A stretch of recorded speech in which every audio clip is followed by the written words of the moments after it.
Los fenómenos que no pueden ser explicados mediante teorías físicas, biológicas o psicológicas son llamados fenómenos paranormales. Te presentamos Leyendas Duranguenses. Leyendas Duranguenses.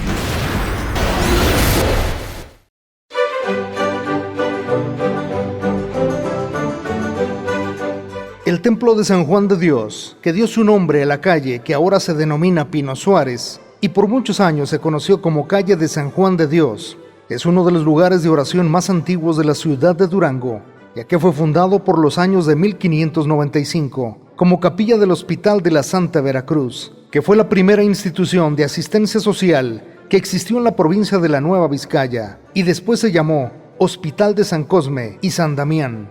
También se le llamó Hospital de los Pobres y Hospital de San Juan de Dios. El templo, como lo conocemos ahora, data del 26 de julio de 1729, fecha en que el señor obispo Benito Crespo bendijo tanto la capilla como el convento de San Juan de Dios que en ese lugar existió.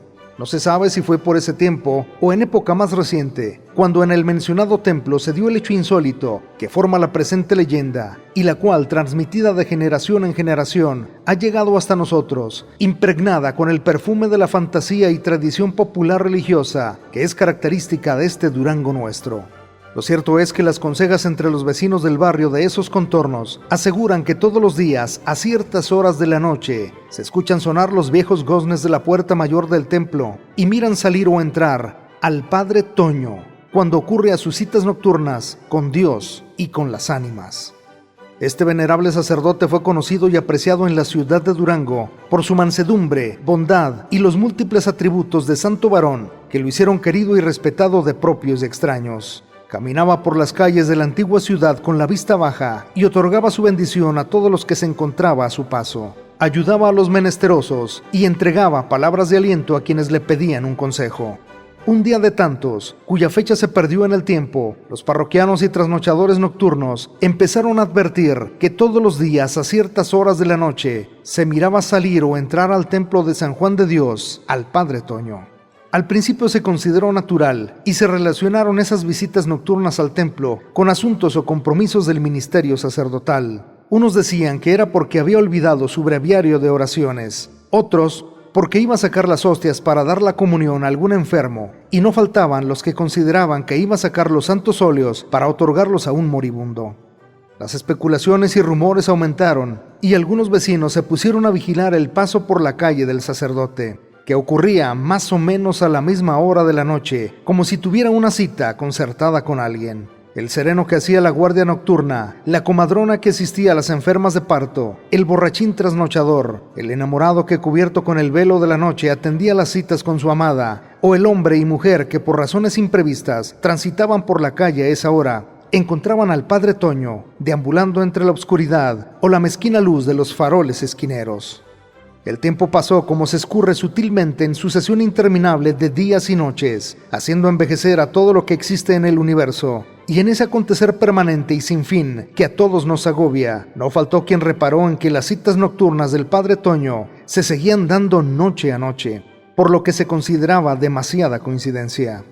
Los malos pensamientos empezaron a proliferar en el vecindario, como la maleza cuando invade el terreno de los cultivos. La calumnia y el vituperio penetró en los hogares, envenenó a los buenos corazones y mil suposiciones surgieron para dar explicación a las visitas nocturnas del sacerdote al templo. No faltó quien aseguró que así como el padre entraba y salía del recinto sagrado a ciertas horas de la noche, también una mujer joven lo hacía antes o después del clérigo. Los comentarios negativos de las malas lenguas llegaron a oídos del señor obispo, quien con energía y buenas palabras amonestó severamente al sacerdote, anunciándole que lo cambiaría de ese templo. El Padre Toño no pidió ni dio explicación alguna, recibió con mansedumbre acostumbrada el regaño, al mismo tiempo que gruesas lágrimas surcaron sus mejillas, acompañando a su profundo silencio. Todo se supo en la pequeña comunidad que constituía el Durango de ese tiempo. Sin embargo, las citas nocturnas del clérigo continuaron y los comentarios perversos aumentaron.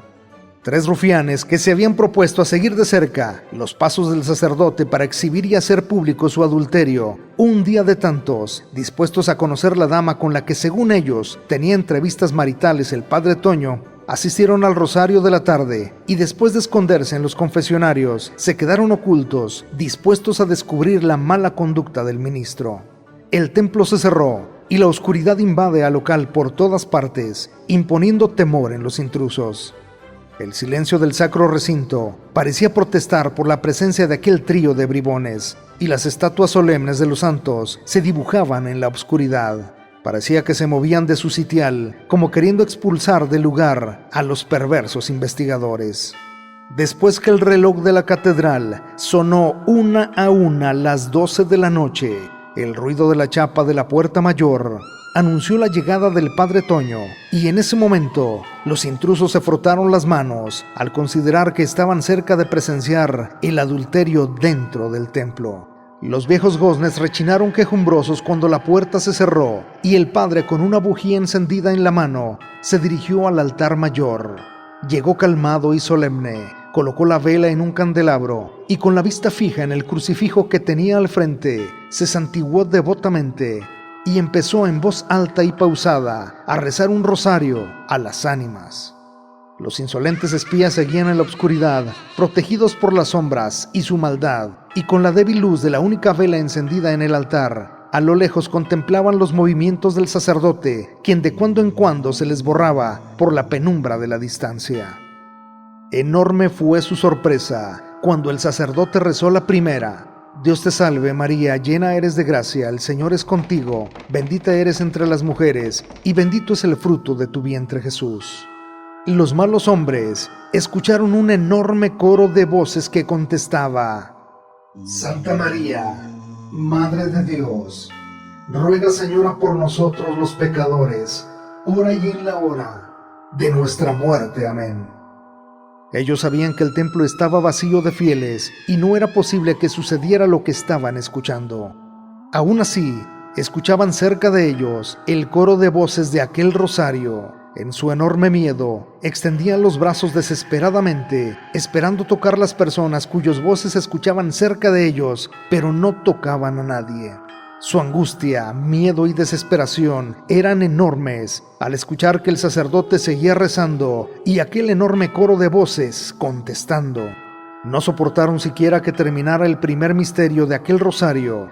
Víctimas del pánico y pavor incontrolable, lanzaron un grito y cayeron desmayados al suelo los 3 al mismo tiempo. El sacerdote interrumpió su oficio y fue a ver qué era lo que sucedía, descubriendo que 2 de ellos se encontraban muertos y uno, que fue el que contó la historia, conservaba la vida y arrepentido pedía perdón por su falta. Unos cuantos días después, el muchacho murió y al poco tiempo también el padre Toño dejó de existir, siendo sepultado en el templo, donde todas las noches les rezaba él solo un rosario a las ánimas. Los años han pasado, el viejo fresno que adornaba el atrio del templo se secó, la calle cambió su nombre, los vecinos cambiaron de lugar, pero todas las noches rechinan los viejos goznes de la puerta principal cuando ésta se abre, dando paso a la presencia del padre Toño, que llega a su templo de San Juan de Dios para cumplir con sus citas nocturnas con Dios y con las ánimas.